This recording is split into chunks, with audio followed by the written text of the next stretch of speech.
Hello বন্ধুরা, তোমরা দেখতে পাচ্ছ আমি সকাল সকাল মাছ কাটতে বসে গেছি। মাছটা কাটার আমাদের পাড়াতে পুকুরে মাছ মেরেছিল, তো কাকা সেখান থেকেই বড় দেখে একটা কাতলা মাছ নিয়ে এসছে। যেহেতু পাড়ার, এরা তো কেটে দেবে না, নিজেদেরকেই বাড়িতে কাটতে হবে, তাই আর কি মাছটা কাটতে বসে গেছি। সেই মতো ছাই নিয়ে চলে এসেছি, বসে গেছি।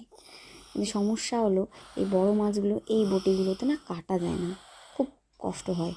তবুও আর কি, আর আমি তো মাছ কাটি, প্রথমে আমি আঁশটা ছাড়াই না, পুরো মাছটাকে সুন্দর করে কেটে নিই, তারপর আঁশটা একটা একটা করে পিসগুলো থেকে ছাড়িয়ে নিয়ে সুন্দর করে ধুয়ে নিয়ে তারপর আমি রান্না করি।